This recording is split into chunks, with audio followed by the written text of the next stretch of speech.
Guys, so this is the part 3. So next we will come pollen grain. The pollen grains represent the male gametophyte. Pollen grains എന്ന് വെച്ചാൽ എന്താണ്? Pollen grains ഈ male gametophyte represent ചെയ്യുന്ന ഒരു പാർട്ടാണിത് pollen grains. So if you touch the opened anthers of hibiscus or any other flower, you would find a deposition of yellowish powdery pollen grains on your fingers. അതായത് നമ്മൾ ഈ ഹിബിസ്കസിൻ്റെ ഒക്കെ opened anthers നമ്മൾ touch ചെയ്യുകയാണെങ്കിൽ അതിലുള്ള എന്താ പറയുക ഈ ഒരു യെല്ലോയിഷ് ആയിട്ടുള്ള പൗഡറി പോളൻ ഗ്രെയിൻസ് ഉണ്ടാവുമല്ലോ, അത് നമ്മളുടെ ഫിംഗേഴ്സ് എന്ത് ചെയ്യും, ഡെപ്പോസിറ്റ് ചെയ്യും അല്ലേ. Sprinkle these grains on a drop of water taken on a glass slide and observe under a microscope. So ആ ഒരു യെല്ലോയിഷ് പൗഡർ നമ്മൾ ഒരു ഗ്ലാസ് സ്ലൈഡിൽ വെച്ചിട്ട് കുറച്ച് വെള്ളത്തിൽ നമ്മൾ ഇട്ടാൽ എന്നിട്ട് നമ്മളത് മൈക്രോസ്കോപ്പ് കൊണ്ട് വാച്ച് ചെയ്യുകയാണെങ്കിൽ നമുക്ക് എന്ത് ചെയ്യുക വെച്ചാൽ you will really B amazed that the variety of architecture, sizes, shapes, colours, designs seen on the pollen grains from different species. അത് നമ്മൾ ഡിഫറെൻറ്റ് സ്പീഷീസിൽ നമ്മൾ ഡിഫറെൻറ്റ് പോളൻ ഗ്രെയിൻസ് എടുത്തിട്ട് നമ്മൾ ഈ മൈക്രോസ്കോപ്പ് കൂടെ ഒബ്സർവ് ചെയ്താൽ നമുക്കതിൻ്റെ സൈസും ഡിസൈനും കളേഴ്സൊക്കെ ഷേപ്സിലൊക്കെ വളരെയധികം വെറൈറ്റി ഓഫ് ആർക്കിടെക്ചർ നമുക്ക് കാണാൻ പറ്റും. Pollen grains are generally spherical. Generally pollen grainsൻ്റെ ഷേപ്പ് എന്താണ്? Pollen grains are generally spherical, measuring about 25 to 50 micrometers in diameter. So generally ഈ ഒരു pollen grainsൻ്റെ ഷേപ്പ് എന്താണ്? സ്ഫെറിക്കൽ ഷേപ്പാണ്. സോ അതിൻ്റെ ഡയമീറ്റർ ഏകദേശം 25 to 50 micrometers ആണ് വരുന്നത്. So it has A prominent 2-layered wall. So ഈ ഒരു പോളൻ ഗ്രെയിനിന് 2 ലെയർ ഉണ്ട്, 2 layered വാളാണുള്ളത്. The hard outer layer called exine is made up of sporopollen, which is one of the most resistant organic material known. അപ്പം ഈ ഒരു pollen ഗ്രെയിനിൻ്റെ outer layer ആണ് ഇത് എക്സൈൻ. ഈ എക്സൈൻ ഉണ്ടാക്കിയിട്ടുള്ളത് എന്തുകൊണ്ടാണെന്ന് വെച്ചാൽ ഒരു എന്താ പറയുക ഹാർഡായിട്ടുള്ള ഔട്ടർ ലെയറാണ് എക്സൈൻ. അതുണ്ടാക്കിയിട്ടുള്ളത് എന്തുകൊണ്ടാണെന്ന് വെച്ചാൽ പൊള്ളിനിൻ എന്ന് പറയുന്ന ഒരു മെറ്റീരിയൽ കൊണ്ടാണ് അത് മെയ്ഡ് ചെയ്തിട്ടുള്ളത്. സോ ഈ ഒരു പൊള്ളിനിൻ എന്ന് വെച്ചാൽ എന്താണ്? It is A most resistant organic material non. ഇതുവരെ അറിയപ്പെട്ട ഏറ്റവും റെസിസ്റ്റൻ്റ് ആയിട്ടുള്ള ഓർഗാനിക് മെറ്റീരിയലാണ് ഇത് പൊള്ളിനിൻ. It can withstand high temperatures and strong acids and alkali. ഈ ഒരു പൊള്ളിനിൻ എന്ന് പറയുന്ന മെറ്റീരിയലിന് എന്തുകൊണ്ടാണ് ഇത്രയും റെസിസ്റ്റൻ്റ് ആണെന്ന് പറയാൻ കാരണം അതിന് ഹൈ ടെമ്പറേച്ചറും സ്ട്രോങ് ആസിഡ്സും ആൽക്കലീസും ഒക്കെ വിത്ത്സ്റ്റാൻഡ് ചെയ്യാനുള്ള ഒരു കപ്പാസിറ്റി ആർക്കുണ്ട്? പൊള്ളിനിൻ എന്ന് പറയുന്ന ആ ഒരു മെറ്റീരിയലുണ്ട്. സോ അതുകൊണ്ടാണ് ഏറ്റവും റെസിസ്റ്റൻ്റ് ആയിട്ട് അത്രയും സ്ട്രോങ് ആയിട്ടുള്ള ആസിഡ്സിനെയും ഹൈ ടെമ്പറേച്ചറിനെ റെസിസ്റ്റ് ചെയ്യാനുള്ള ഒരു capacity ആർക്കുണ്ട്? പൊള്ളിനുണ്ട്. No enzyme that degrades sporopollen is so far known. അപ്പോൾ ഇതുവരെ ഈ സ്പോറോപോളിൻ നശിപ്പിക്കാൻ പറ്റുന്ന ഒരു എൻസൈമും കണ്ടെത്തിയിട്ടില്ല. No enzyme that degrades sporopollen is so far known.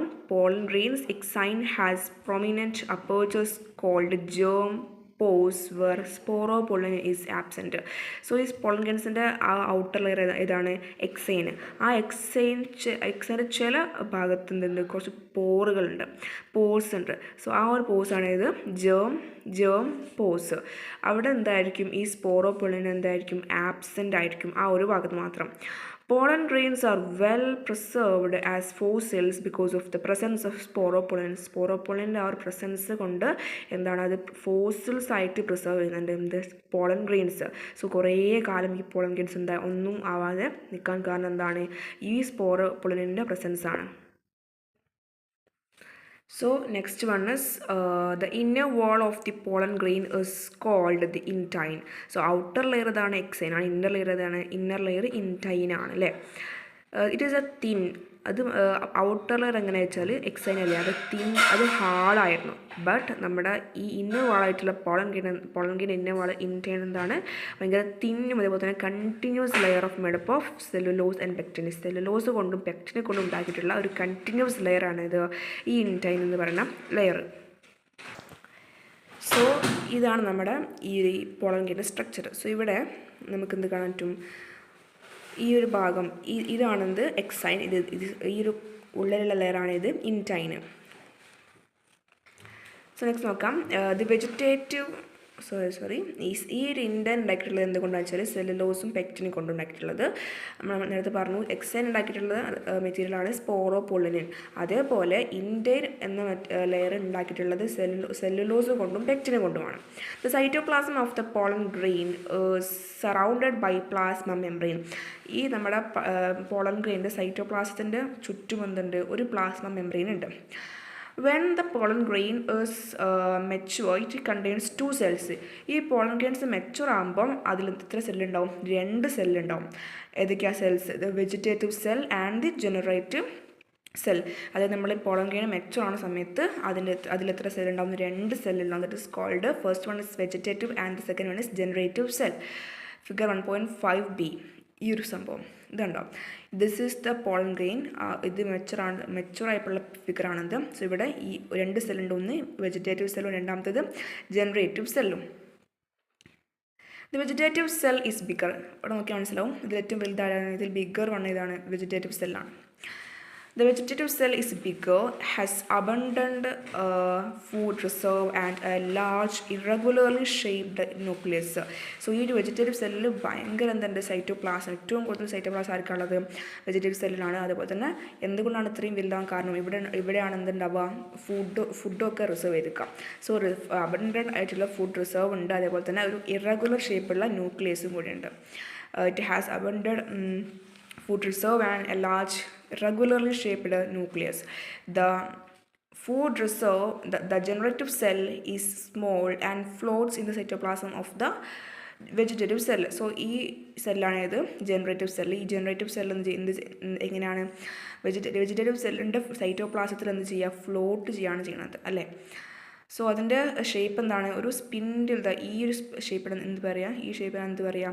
Spindle shape. So ഒരു സ്പിൻഡിൽ ഷേപ്പുള്ള ഒരു സ്മോൾ ആയിട്ടുള്ള സെല്ലാണ് that floats in the cytoplasm of the vegetative cell. Okay. It is spindle shaped and den with dense cytoplasm and a nucleus. ഒരു nucleus ഉണ്ട്, cytoplasm ഉണ്ട്, അതേപോലെ തന്നെ ഒരു അതിൻ്റെ ഷേപ്പ് എന്താണ്? സ്പിൻഡിൽ ഷേപ്ഡ് ആണ്. Okay, in over 60% of the angiosperms, pollen grains are shed at this 2-celled stage. അപ്പോൾ ഇത് ഒരു ഏകദേശം 60% ഓഫ് ആൻജിയോസ്പേംസിലും പോളൻ ഗ്രെയിൻസ് ഷെഡ് ചെയ്യുന്ന ആ ഒരു പീരീഡ് ഉണ്ടല്ലോ. ഷെഡ് ചെയ്യുമ്പം എന്താണ്? ഈ ഒരു 2 സെല്ലുണ്ടാവുന്നത്. ഈ 2 സെല്ലും ഫോം ചെയ്യണം. ഈ ഒരു സ്റ്റേജിലായിരിക്കും ഓൾമോസ്റ്റ് എല്ലാ ആൻജിയോസ്പേംസിൻ്റെയും പോളൻ ഗ്രെയിൻസ് ഷെഡ് ചെയ്യുന്ന ടൈം. സോ ഈ ഒരു സ്റ്റേജിലാണ് ഓൾമോസ്റ്റ് എല്ലാ പോളൻ ഗ്രെയിൻസും ഷെഡ് ചെയ്യുന്നത്. In over 60% of the angiosperms, the pollen grains are shed at this 2-celled stage. In the remaining species, അപ്പോൾ ബാക്കി 40% of angiosperms ഉണ്ടാവില്ല. അവരുടെ കാര്യത്തിൽ in the remaining species, the generative cell divides mitotically to give rise to the 2 male gametes before pollen grains are shed. അതായത് pollen grains shed ചെയ്യുന്നതിന് മുന്നേ തന്നെ ബാക്കിയുള്ള ആൻജിയോസ്പേംസിനൊക്കെ ഈ ജനറേറ്റീവ് സെൽ എന്ത് ചെയ്യും? മൈറ്റോട്ടിക്കലി ഡിവൈഡ് ചെയ്യും. എന്നിട്ട് എന്ത് ചെയ്യും? 2 മെയിൽ ഗാമീറ്റ്സ് ഫോം ചെയ്യും. അങ്ങനെ ആ 3 സെൽ, അപ്പം 3 സെല്ലായല്ലോ വെജിറ്റേറ്റീവ് സെല്ല്, പിന്നെ 2 മെയിൽ ഗാമീറ്റും. അങ്ങനെ 3 സെല്ലുള്ള സ്റ്റേജിലാണ് ബാക്കിയുള്ള സ്പീഷീസിൽ എന്ത് ചെയ്യാം? ഈ ഒരു നമ്മുടെ പോളൻ ഗ്രെയിൻസ് ഷെഡ് ചെയ്യണത്. Okay. Pollen grains of many species cause severe allergies and bronchial afflictions. ഇനി pollen grainsന് വേറൊരു സൈഡ് എന്താ വെച്ചാൽ ഈ മെനി സ്പീഷീസിൻ്റെയും pollen grains എന്ത് ചെയ്യും? അലർജി കോസ് ചെയ്യും. അലർജിക് ആയിട്ടുള്ള pollen grains ആണ് ഉണ്ടാവുക.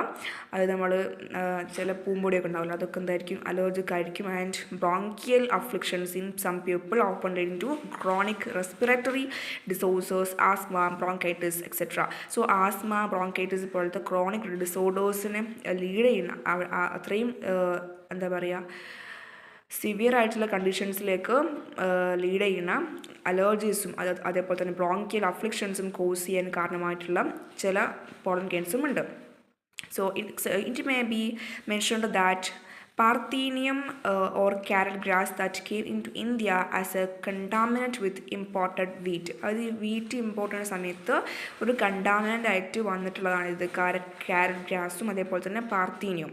സോ ഇത് ഇവരൊക്കെ എന്താണ് ഇതേപോലെ അലർജി കോസ് ചെയ്യുന്ന എന്താ പറയുക പോളൻ ഗ്രെയിൻസ് ഉള്ള പ്ലാന്റ്സ് ആണ് ഇതൊക്കെ. പാർത്തീനിയം അതേപോലെ തന്നെ ക്യാരറ്റ് ഗ്രാസും that came into India as a contaminant with imported wheat has become ubiquitous in occurrence and causes pollen allergy.